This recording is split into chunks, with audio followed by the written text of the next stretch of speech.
Welcome to Guided Spirit Conversations. I'm your host, Marla Goldberg. This podcast has been created with you in mind to acquaint you with some of the most incredible metaphysicians and spiritual leaders from around the globe who have helped others change their lives. In this interactive hour, you will be offered insights and techniques to help you make a difference in your life.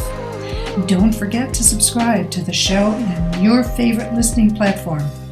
And here we go, on to the show. Hello, everyone. How are you doing today? Happy December 1st. It's hard to believe we have 1 month left before we're in 2023.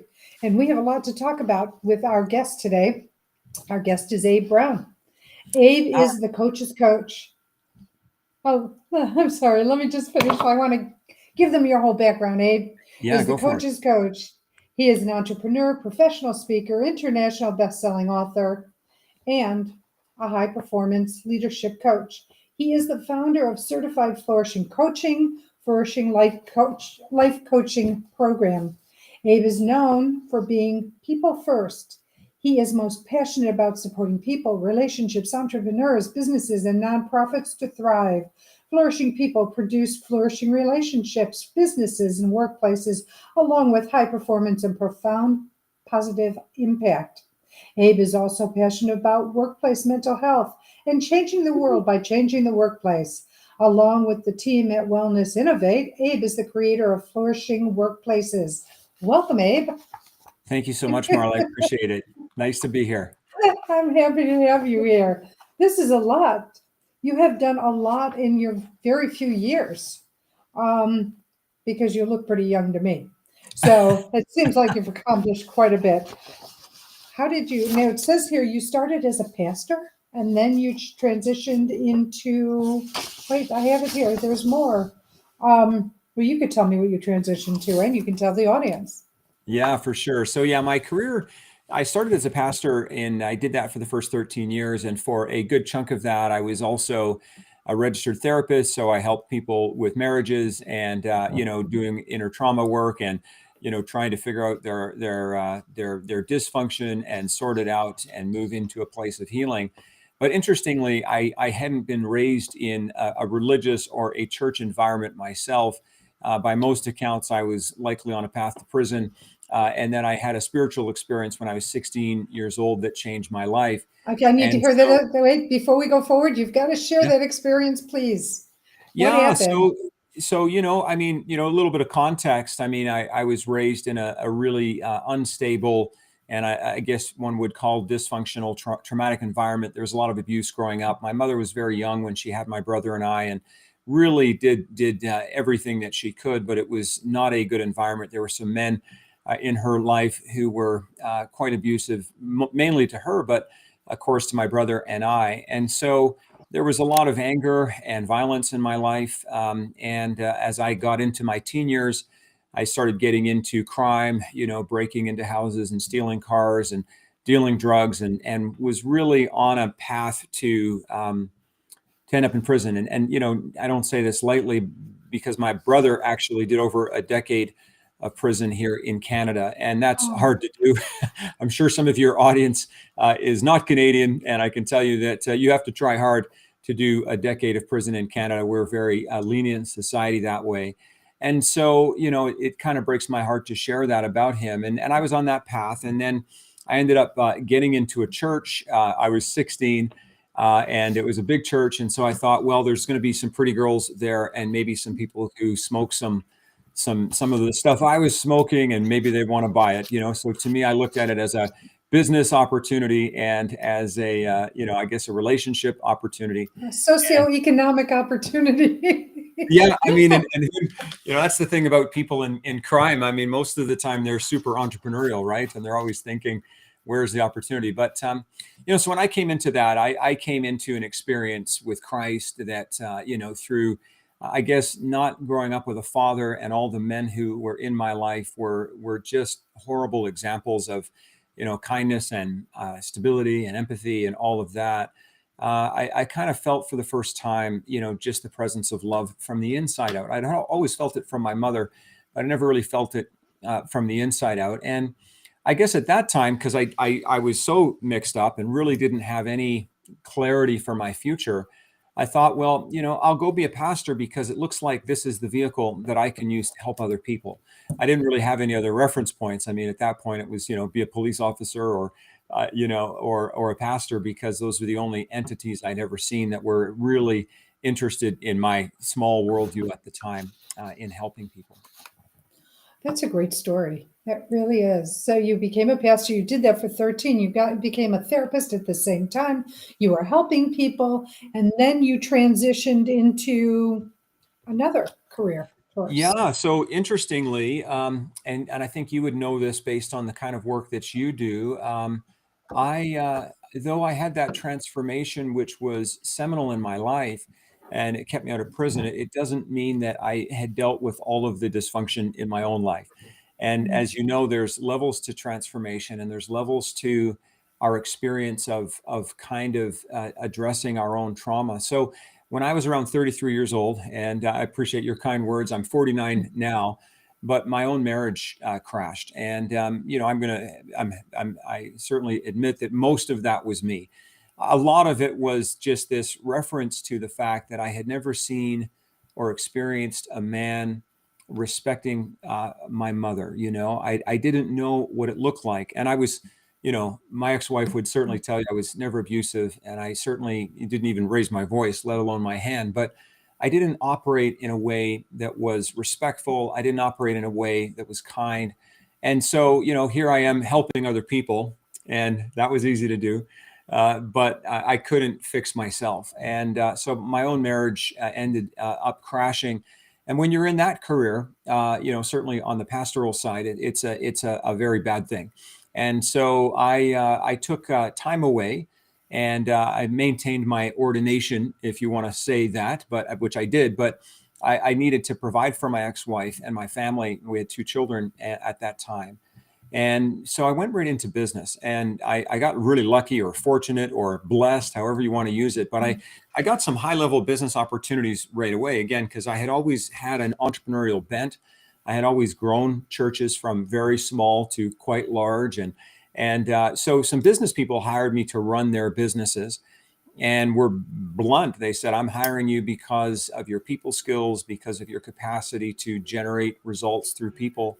So, that's what I did. And I did that for several years. And I also then went into the nonprofit space at the executive level. So for a number of years, I was the director of programs for actually the largest homeless shelter in North America, located right here in our city.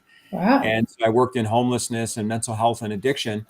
But, years before that, so almost a couple of years after this crash, when I was in the business world, I started a coaching business on the side.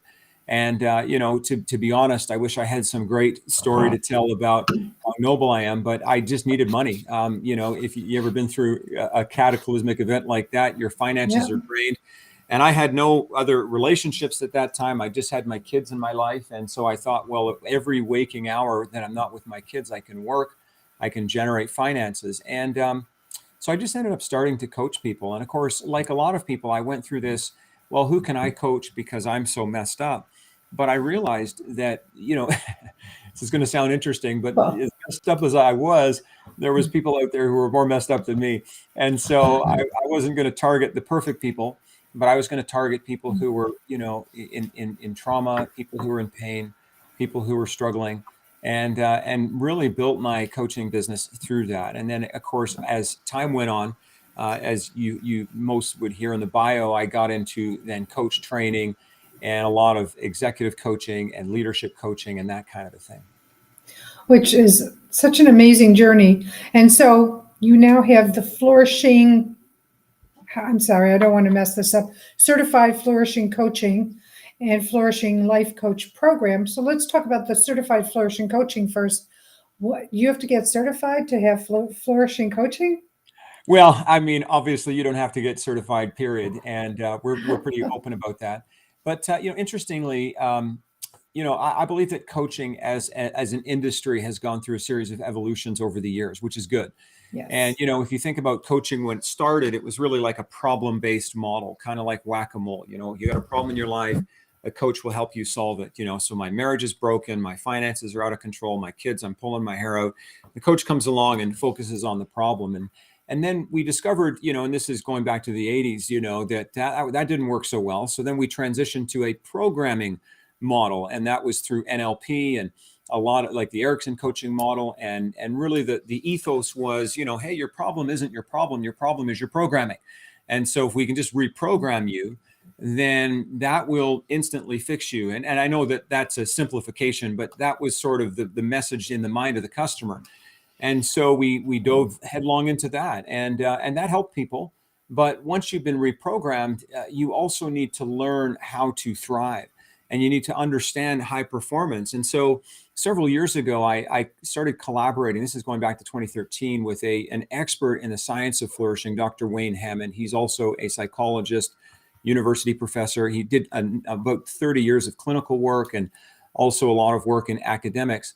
And so we started talking about how could we fuse together the best of the psychology of flourishing, but into a coaching model, so that I don't have to go to a psychologist necessarily to learn how to flourish, but I can operate in work with a coach. And so what we certify people in is our process, which takes, kind of the best of Dr. Wayne's research and validation around flourishing, and then, of course, our coaching process.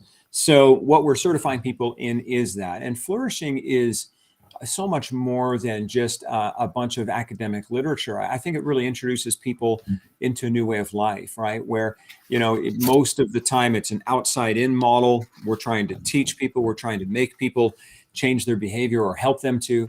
Whereas flourishing is, if we can help you shift the way that your mindset operates, it's going to create a new reality, which absolutely will have an external manifestation.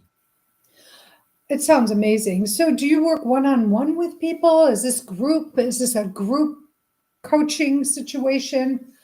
So I work with one-on-one, and certainly I work with groups, and my role primarily now is either organizational work. So I'll work with organizations. So we do flourishing workplace. We help, detoxify a workplace culture and create psychological safety and a flourishing way of working together. But what we train our coaches to do and certify them to do is a lot of one-on-one work.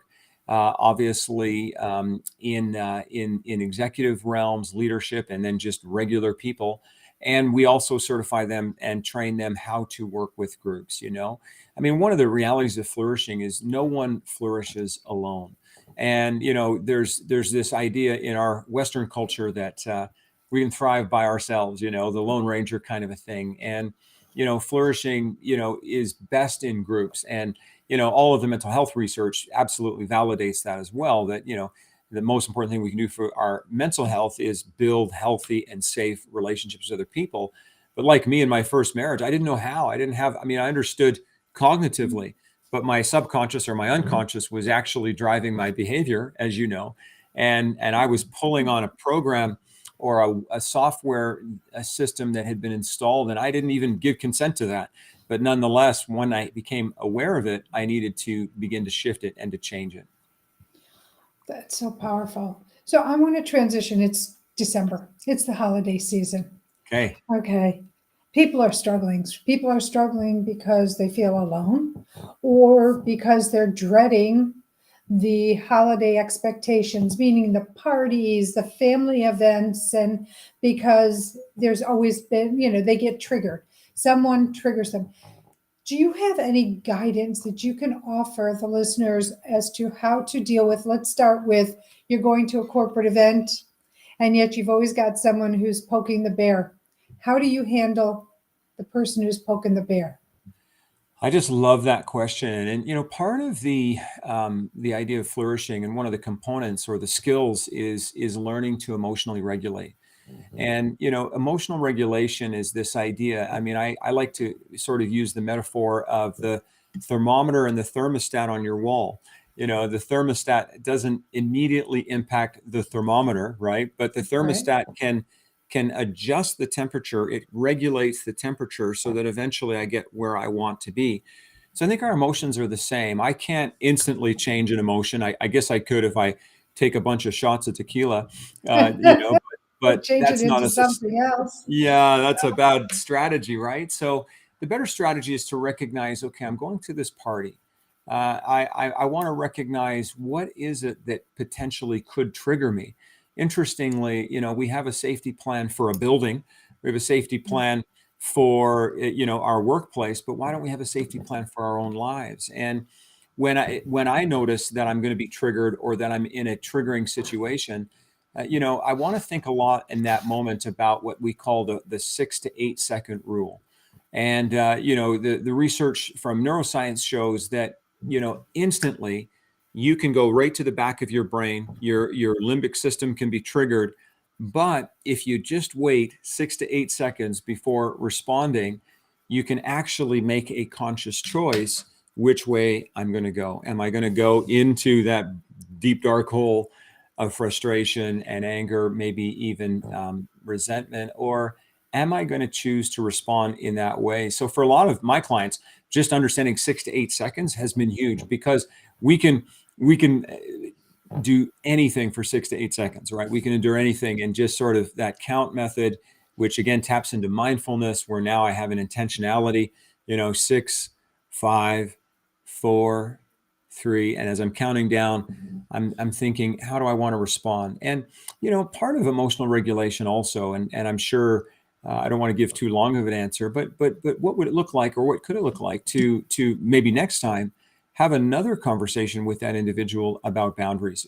In other words, in an out of the context conversation, where I'm not waiting till the party, but ahead of time, I'm able to say to somebody, hey, the last time we had a get together, you really triggered me. Here's why. I'm not even saying it's on you. It might be all on me, but I want to put this on your radar so that you could be a little bit more aware of my headspace the next time we connect. And, often if we frame it like that, rather than you triggered me, you're the blame, obviously you might get a better response.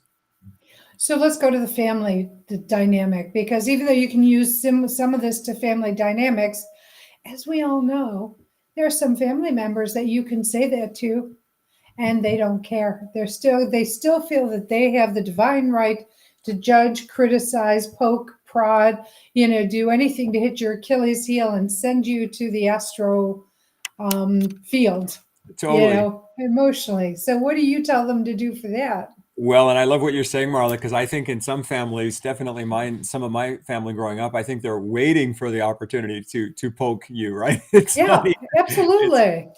like they've been waiting since the last holiday to come and do some more. And and number one, I think it's to give yourself empathy.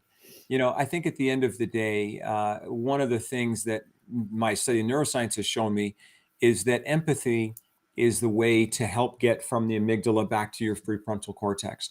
And so that's, the fear part of your brain, the emotional part of your brain, back to the more thoughtful and creative and innovative part of your brain, which is your prefrontal cortex. Now, we often think of empathy in the context of me being empathetic to you or you to me.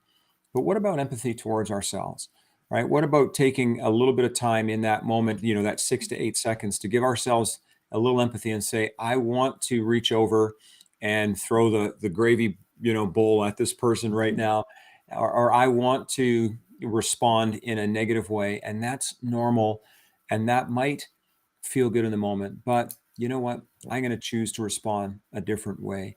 And I mean, at the end of the day, sometimes people are very difficult, and it's a tragedy that happens through family.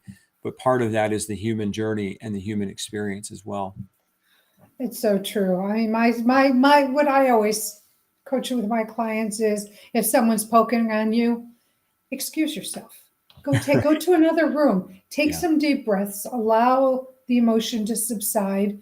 And then when you come back, you can let somebody know gently, that's not appreciated, and I'm not going to tolerate you doing this. And if it continues, I'm going to have to take another action. And the other action might be, you grab your coat. If you're a woman, your purse. Well, now they have man bags, but you grab your belongings and you head out the door. And absolutely. because you've already let them know that if you keep doing this, I'm not going to be your emotional punching bag. So I Right on. will leave leave the space.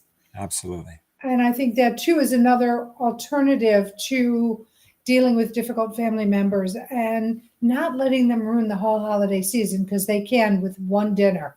It's amazing, isn't it? I mean, because Yes. it sets in motion a series of triggers that often is pretty deep in us, right? And so that is absolutely correct. So true. The other question I want to go another because it's towards the end of the year. I'm a non-resolution girl. I Right. believe in intention. Set your intentions, set your goals because you don't fail when you're setting intentions or goals. Because if it doesn't happen, you can always tweak it. But a resolution is so definitive. How do you talk to your clients about moving into the next year and setting up their plans and goals? I love that question. And I would say very similarly. I definitely in my personal life would say that I focus a lot more on intention.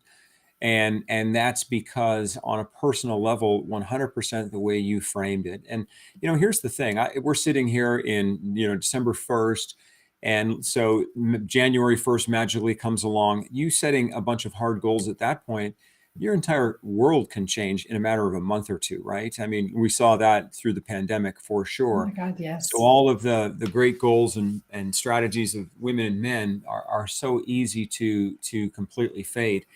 So I'm a big believer in setting your intention. I spend a lot of time in meditation and journaling, particularly the last 2 weeks of December, really trying to review what occurred in my heart, in my mind, in my practice over the last year. What are things that I want to celebrate? I mean, that's always the starting point. Where are the wins? What are the things where Mhm. I could say, hey, Abe, this was a good year for, 4 or 5 different reasons. I secondly want to look at that through the lens of my family and the people who are closest to me, my community. And then third, in my business. But then I think it's only integral if you look at the other side. What are areas that I can improve, or where's some opportunity for some constructive growth within my life? And that's sort of all personally. Now, in my business, I would say that I do set. I wouldn't call them hard goals because the reality is, again, the context can change. But in the business, and we have a team, and you're always working towards different objectives. But when it comes even to businesses, I take a look at two things, and this isn't my brilliance. There's leading indicators, they call them, and lagging indicators. In other words, the leading indicators are the things that you can do and to produce a result. And then the lagging indicator is that result. So an example would be somebody who says, well, I need $100,000 a month in sales. That's a lagging indicator. You can't directly control that. So you want to be a little softer on that. But the leading indicator you can, and that means I'm going to have to make 30 sales calls this month in order to hit that. So I can track that kind of progress. I can control that as an output in my life. But the outcome of that $100,000 a month in sales, well, I'm going to have to kind of leave that up to the universe and hope and in my intention that will come to pass. So I love how you framed it, and I would say that we are pretty aligned. Thank you. I appreciate it. I really love that answer because it really makes a difference in the way someone looks at things moving forward. We just now, that conversation might have just twisted the perception and how someone approaches something. So thank you. That was really powerful. So, what do you have coming up? Do you have anything you're promoting? Yeah, so I mean, we constantly once a month, we offer our certified flourishing life coach training, and that happens. All of our information, I know you're so good at sharing, and certified flourishing coach, you can find us .com, and that's our social channel. So we offer the life coach training every month, but we have a couple of things that we're launching in 2023 that are really exciting. The first one is particularly for educators. Now, we're not training educators. So here I'm talking teachers, teachers assistants, people in education, be they administrators or whatever. These folks are absolutely overwhelmed right now, and they are struggling because they have become the front line of mental health delivery. As you know, the needs of children are so complex today. And, these poor teachers are having to face an unbelievable amount of very complex situations, especially post pandemic and the learning loss. And so we have a process around training them as facilitators in flourishing. So how could you facilitate an experience of flourishing within your students? And the poor students today, I mean, you've got everything from the abuse and the dislocation and things that I experienced growing up, but just so magnified now because of social media and inequality and all of these important social issues, right? So Dr. Wayne Hammond, who is our collaborator, he has actually worked with school boards in about 15 different countries, representing well over 1 million students. And so he kind of gives us the evidence basis, and then we have partnered with him to have a model that really supports educators in flourishing. And really, more than anything, we want to help educators with the feeling of overwhelm and the feeling of burnout. I mean, hey, people get into teaching because they care. And it's amazing how 5-7 years in, that care is often almost gone because of the politics and the dynamics and the challenges that they're facing. So, And the so budgets. that's really exciting. They And keep getting cut. Oh my yeah, God. absolutely. I mean, Crazy. teachers are going into their own pockets that they can't even afford to do to make sure their students have some of the things that they need. Absolutely. So that's happening. And then another thing that we're launching actually, and so that's launching. I think that's brilliant. I have to tell you, I think it's brilliant. Sorry to interrupt. Oh, no, but thank I you. really feel that what you're doing is like so well timed that it's a great time to shoot something like that off. I think so too. And, we've also been able to, fortunately partner with several principals, former principals, educators themselves, teachers, some current, some retired. And so that has also given us a really unique window into what's happening. So the second big initiative that we're launching, and I alluded to this earlier, but we have another sort of program. And again, the coach training just happens all the time. But we're launching a big emphasis on what we call flourishing workplaces. And again, post-pandemic and even prior to the pandemic, people's mental health was going not so good, as we know. So And there's it was going, yeah, I mean, and there's so much, and then the pandemic made it worse. And interestingly, no matter where we stand politically on it, the pandemic messaging didn't help either, because this No. whole idea of social distancing, it might or might not be correct from a physical perspective, but from a mental health perspective, it's just disastrous. I mean, people's addiction rates went up, their substance abuse, the abuse in the home, we know about that. So in the workplace, we spend about half of our waking hours, even if it's online, most of us are on the job 50% of the time that we're awake. And so that workplace environment, that culture can either nourish us and support us and actually add to our mental health, or it can drain us, it can diminish us, it can demean us. I mean, we've all heard the stories, discrimination, racism, harassment in the workplace. So what we've created is again, working with Dr. Wayne, is a set of tools where we can support an organization, number one, to measure how are we doing, and then to begin to give some proactive strategies. I did an MBA, and I can tell you, in an MBA, you take 0 classes on how to manage the most important asset that you have, which is people. And most of the people running big organizations or complex organizations are, they have a business education, maybe a master's in, public policy, or master's in accounting or something. It doesn't equip them to manage the most important thing they've got, which is people. And so we want to give people that through a mental health lens. So how we differentiate leadership training out there is a dime a dozen, which is great. Nothing wrong with that. But, you can learn how to be the greatest leader, but if you don't know how to truly connect with people and support them from a mental health perspective, then that's not going to be beneficial to them. So that's really what we teach in Flourishing Workplace. I think that how you've divided this up so that you've got like personal flourishing, personal/business flourishing for the individual to learn the program. You've got education, which you're about to launch for the educators, which is so powerful. And now for the workplace, I think the only thing you're missing is doing a youth program to help the youths learn how to maneuver and deal with the things that they really don't have control over, and that is how people respond to them because of what they're dealing with. Yeah. So that's an idea for the future for I you. love It's it. a gift. Merry Thank you. Christmas. Thank you so much. I appreciate it. So tell us about your book. What's this book that you're international best-selling author? Yeah, so I did a book and I wrote this one in 2010, and I've written a few books since then, but this one, it's, I think maybe your first is always your favorite. It's called Getting Where You Need to Go.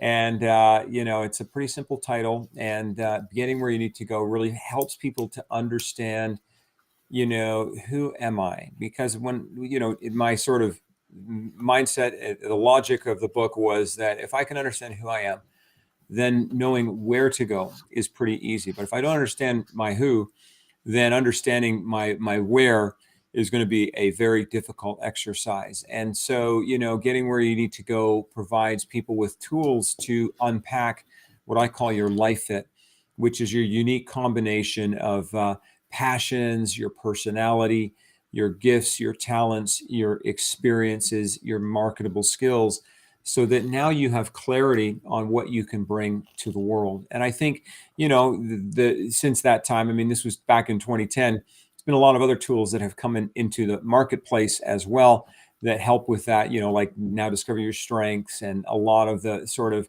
ethos around discovering your strengths, using your strengths, putting your strengths to work.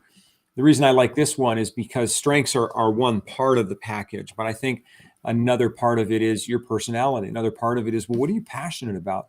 Another part of it is how have your experiences shaped you? And I really love what a lot of coaches have said, that what you have gone through has only prepared you for where you're going to. And, Yes. but we don't have tools for sort of processing that. And so that was my heart in producing that book. That book sounds amazing. So, because I have a friend, and she's challenged. She's making a lot of choices that haven't served her, and now she's at a place of I don't know what I want to do. I don't know. And this is more late stage. She's not in her 30s. She's more where people are retiring, but now she's like, I really want to get out there and do that. How will this book help someone like that who doesn't even know?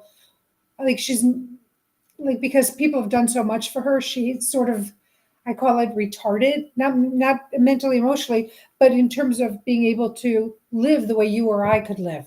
We have competence in it.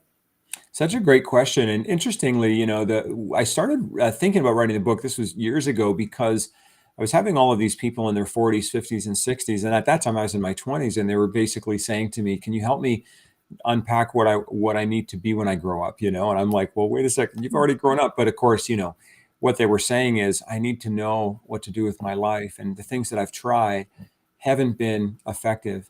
When I went into homelessness, and I worked in that field for almost a decade, and at some of the highest levels, and also on the front line, one of the things I discovered is, anyone who's watching this who thinks that homelessness is about money is just doesn't know the industry at all. I love listening to these talking heads and academics and university professors talking about homelessness. Homelessness has almost nothing to do with, do you have enough money? It has almost everything to do with substance abuse and your health, which often stems from either trauma or a lack of a sense of purpose or connection. And so when I have trauma in my life, and then it leads me to this place where now I'm unplugged from everybody because nobody feels safe. And of course, in that, I have nothing to live for. I have nothing to look forward to. Of course, why wouldn't I end up in a homeless shelter? I mean, I talked to thousands of homeless people over the years whose only life goal had now been diminished to just, I need to just get through the day. And I empathize with that because that could have been me so very in a real way. But I can tell you that the shift begins to occur when people start to wake up to their personal purpose. Why are you here? And it doesn't have Mhm. to be this grand Martin Luther King Jr. I mean, that's cool too. And if that's what you've got, great. But what if it's just, what, I want to help my aging parents. I need to have my stuff together because as they get older, they're going to need someone to help them age with dignity. What if it's just, I'm here to support my kids? What if, and you can fill in the blanks.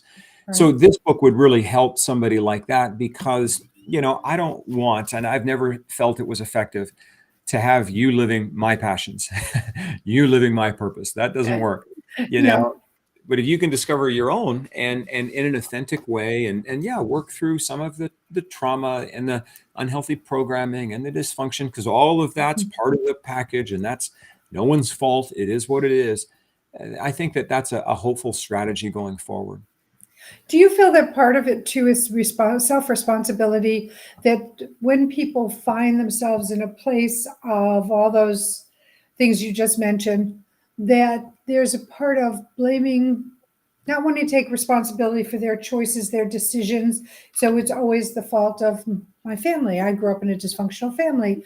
I had terrible friends. They've used and abused me, or boyfriends or girlfriends, whatever they are, and it's always somebody else's doing, but not the doing of the individual. So going back to self-responsibility, do you find that that plays a significant part with some of these people with their issues, and not to blame them, because it's not a blame thing. It's they might not be aware of how to start taking responsibility.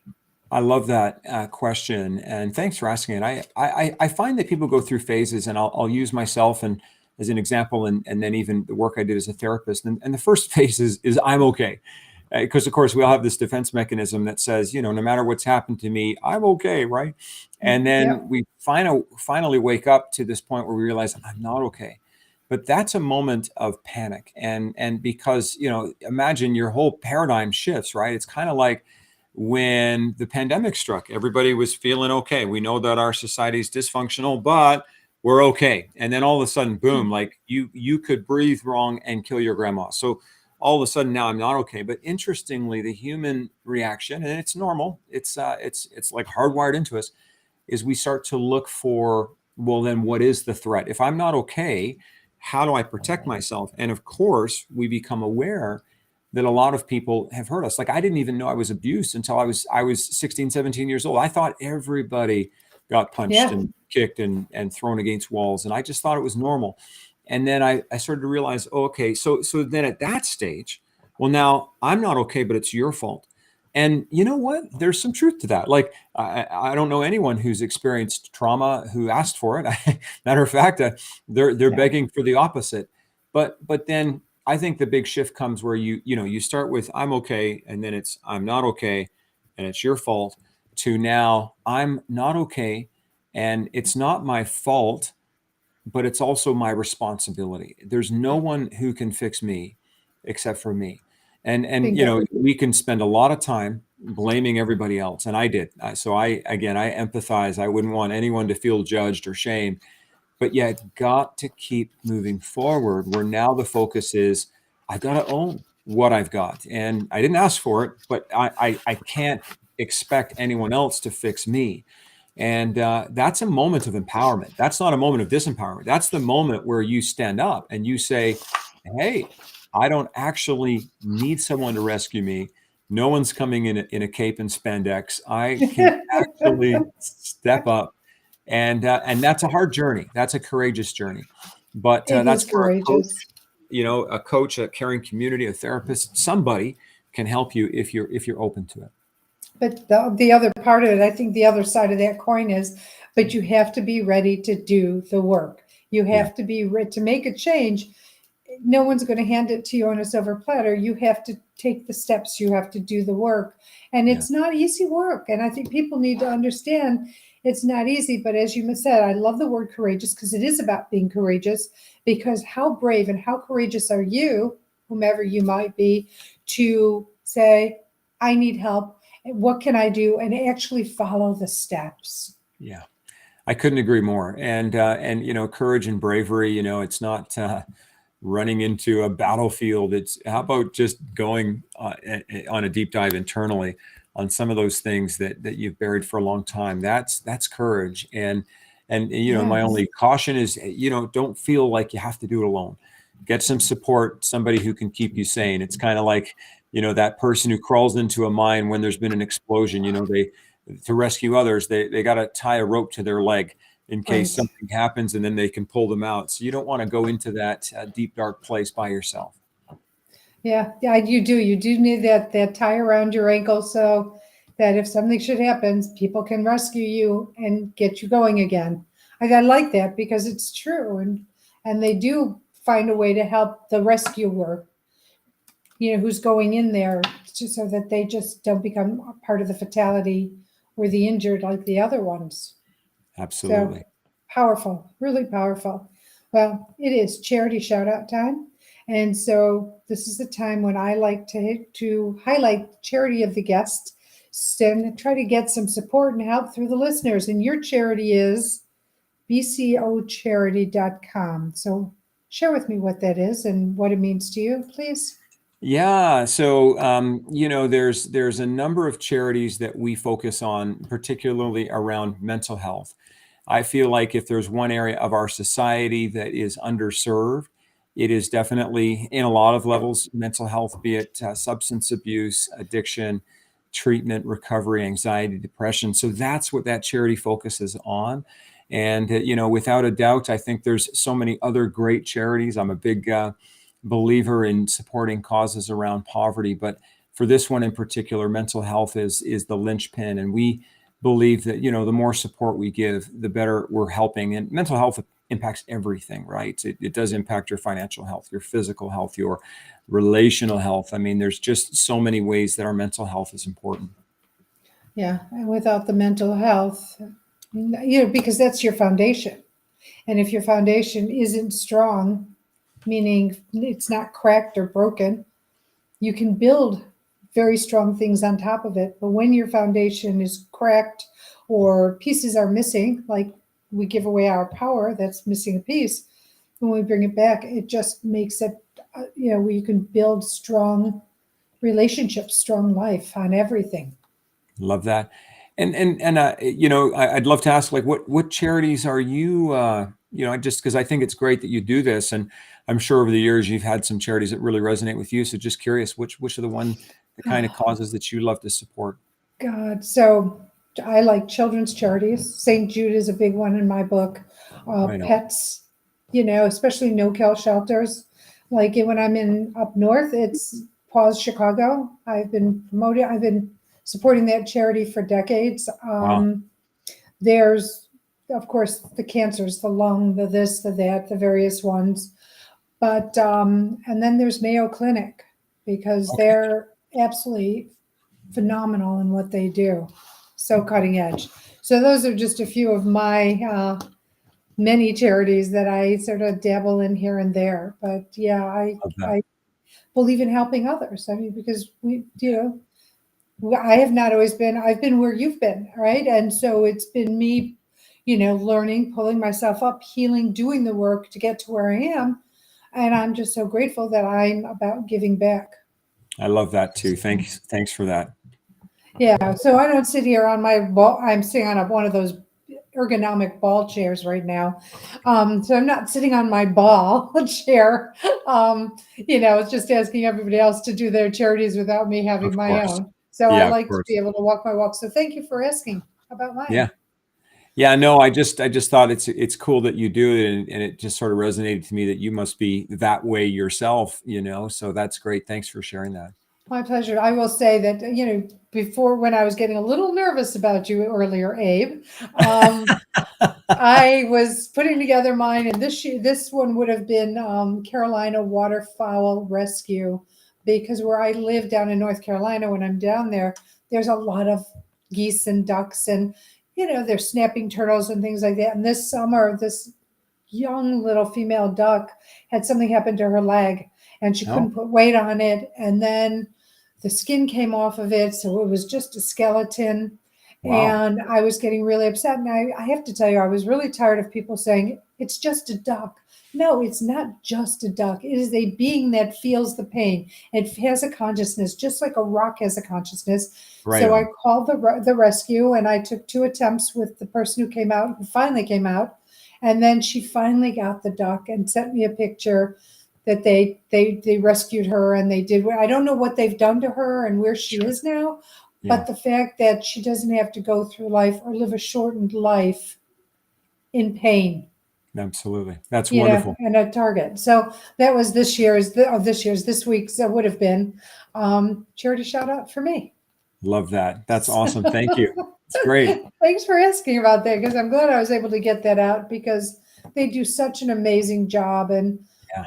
you know, this one gal, she just, she found a goose who had some sort of bump on its foot and grabbed it, took a picture of it and said, should we rescue this one? And she was told, no, this one's okay.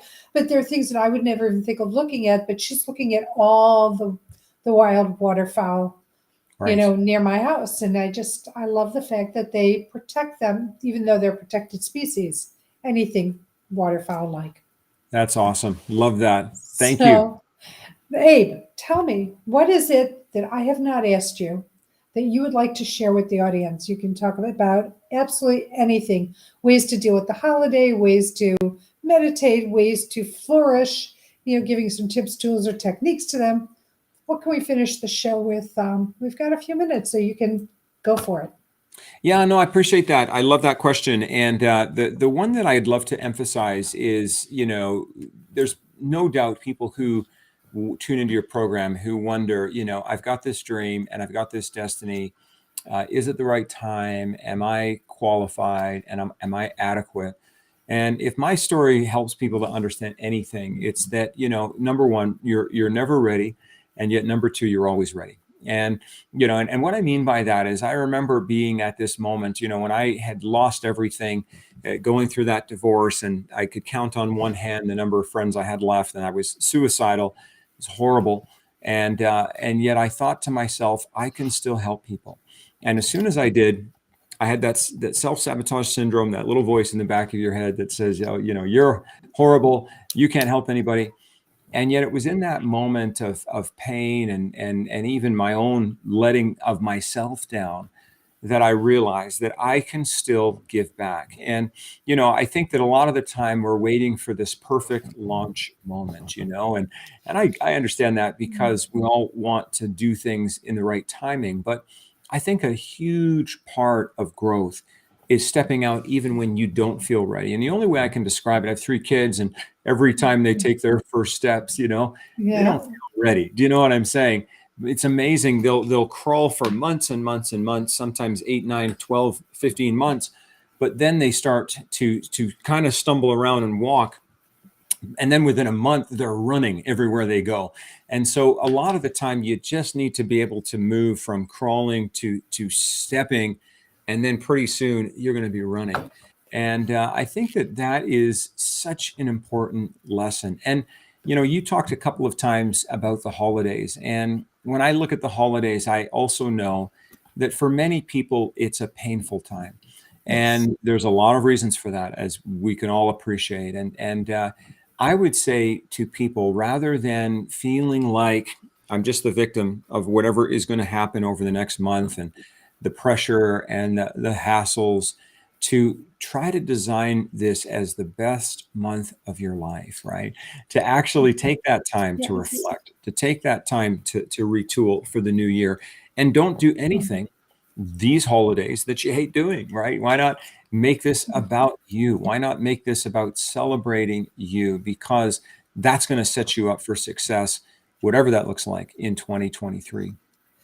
I love that. That's so powerful. And I'm glad you addressed, how much pain people are in, because I do want to address suicide. And the reason I want to address suicide is because there are a lot of suicides in the holiday season where people are feeling despondent, unloved, and it goes on and on and on. And let's talk about, because before I ask you, I'm just going to say, I always tell people, like if you choose to try to take a shortcut, it's not a shortcut, because you're going to be reincarnated with the same issues, plus new issues that you have to deal with, and you have to overcome the need to want to harm yourself. It's not a shortcut. It's you do have to pay the piper for doing that, so to speak. Right. What are your thoughts to people who want to hurt themselves during this time of year? Yeah, I mean, number one, it's something I identify with, because actually at one point I was so in despair that I attempted and I failed. And I'm on the one hand, a little embarrassed or ashamed about that. But on the other hand, a huge part of my healing journey was recognizing that that's where I was at that moment. One of the things that's really hit me, because I also do a fair amount of work with men, men in, the quote unquote first world, they commit suicide at the rate of about 3-4 times that of women. And and yet, Wow. if you think about it, you would, if it had been flipped, we would hear nothing about anything else in the media except for that, right? Yes, And I, as we but you're should, right. and so, but it got me thinking about why. And when you look at the research, women are so much, and I don't want to be generalized here, but they're so much better at verbal processing. And so what that means is, if a girl is going through something, typically she phones one of her friends, or she's able to talk with somebody. And it's not that men have more misery. Men and women have the same amount of misery, I think. But what happens is the verbal processing that typical women will do actually alleviates that pain. The tragedy with men is they're not very good at verbal processing. Even when they hang out with their buddies, it's let's have a drink or let's watch the game. And there's not a lot of like deep conversation that goes on. Right. And one day, Uncle Buck goes out behind the shed and ends his life and leaves a note. And so what I would say is, do more verbal processing, male or female, get into some safe relationships with people so that you can talk about what you're feeling and what you're going through. I think that's powerful, and I think that's true. I also think that more people raising boys as well as girls need to teach males how to communicate on an emotional basis. I think there's a lot of So true. repressive. They're not taught to speak from the heart, to express their emotions, express their pain. They need to buck up. You can't cry. Men don't do that. Real men, quote unquote. And I really feel that more people, both mothers and fathers, need to really work on both sexes Yeah. and the thems and the theys on how to communicate what they're feeling, what they're going through. I couldn't agree more. And it's interesting too, because there's a different way that we tend to express emotions as well. And sometimes, when I remember being a really bad little boy in school, so I was called by my teachers at that time in the early 80s. The teachers were allowed to say that stuff, and they sure did pretty liberally. And Mm-hmm. and a lot of it was just I didn't know how to express my emotions in an appropriate way. And so I think you're bang on. How do we help our boys and our girls to feel celebrated? Because typically, and again, there's always lots of exceptions to the rule, Yes. but there are differences, and that's okay. It's actually not so much about the difference, but it's about celebrating the person. And a huge part of that is how are you feeling? And if it's anger, I want to hear about it. If it's frustration, let's talk about it. If it's sadness, that's okay too, because we all get sad. And sort of normalizing the labeling of our emotions. As a matter of fact, there's a lot of research that shows that when we name and sort of label our emotions, you probably everybody's heard of Dr. Dan Siegel, who says, name it in order to tame it, right? And so you have this idea of just, here's what it is. I'm sad, I'm angry, I'm frustrated, I'm hurt, I'm wounded. And all of a sudden that activates a different set of tools in the brain that allow you to process it. So that's such a great question. Thank you. It is. Thank you for that, because I worry. I worry about where more kids are coming into this world as crystal children. They're more sensitive. They're remembering things that wasn't positive to remember when you were growing up, or even when I was growing up. But I think people just need to be more compassionate to the children, and knowing that they need to boys feel what girls feel. They just deal with it differently. And you've got to stop telling people to stop crying, buck up, be a man, and deal with this stuff, and so that they can bury it so it regurgitates all over their life at their most important times. I couldn't agree more. So true. So, yeah. So, okay, Abe and I are suggesting to all you parents out there, please support your children, teach them how to communicate what they're feeling, and please don't diminish whatever it is they're feeling, because their feelings are as valid as yours. Yeah, and one of our coach training applications, it's called a certified flourishing parenting coach. And, we actually, again, fuse together the best science of flourishing with best practices in parenting.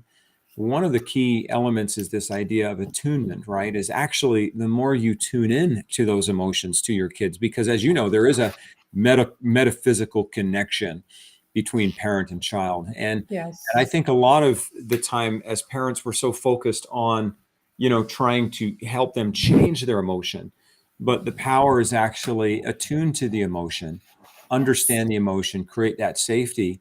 And then, of course, the change will begin to occur because now I feel heard, I feel seen, I feel understood. And, when I think back to the anger that I felt growing up, I didn't feel heard. I didn't feel seen. I didn't feel understood. And I wasn't, And so, of course, you're angry because I feel like those are almost fundamental human rights or states of being that are But healthy. but isn't it equal when you're not feeling heard, seen, acknowledged, etc., you don't feel loved. Yeah, you Whether can. you are or not is irrelevant. Love is the big thing because love is the ultimate everything. Well, and hey, how many of us know people who were raised in pretty nice environments from a financial perspective, but didn't feel loved because they didn't have time, they didn't have quality time, and so I love how you brought that out. Thank you. And I'm going to end this podcast on that note because we're going to end on love because All love right, is it. So, Abe, thank you so much for being a part of the show. I love what you had to share.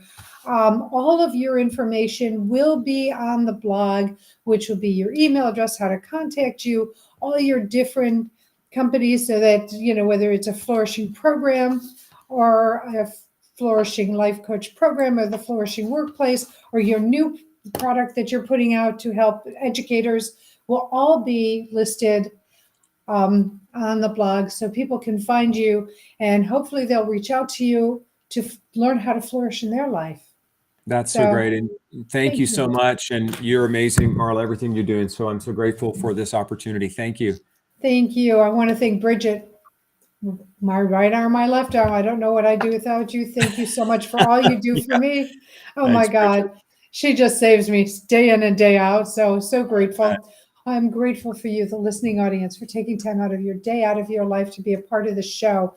Whether you're watching live or you're listening to a replay, um, I do the show with you in my heart because I want to bring you amazing people like Abe Brown and what he does, new modalities, you know, techniques, whatever it is you need. So please like the show, review the show, subscribe to the show. Tell me who you'd like. Tell me what kind of topics you'd like to hear, because I'd love to do that to you. And before I end, I do want to send out once more congratulations to Haley Hayes and her fiance Jonathan, and sending out love and light for quick healing to Kimberly Hayes Curcio.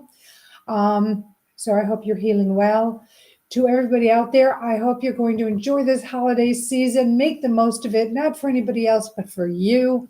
Right on. Uh, as I send you off onto your week, I send you love, blessings, and gratitude. Know how grateful I am that you're in my life in whatever capacity you're in it, because not only are you my student, you are my teacher. And not only am I a teacher of yours, I am your student. So thank you. And if you haven't heard these words today, let me say them to you. And if you have, you're just getting another dose of it. So I love you. You are loved, not just by friends, not just by family, not just by me, but by so many beings on the other side of the veil who are conspiring, are waiting for you to ask for what you need, what you want, what you desire, so they can work on it on your behalf. And here's the golden ticket. Think out of the box, be open to what comes to you, because it's not necessarily a linear response. You might find it in a song, in a quote, in overhearing somebody's conversation, and that's the answer you need or the guidance you need. So please be open to that. Till next week, know you're loved, stay well, and have fun. Bye for now.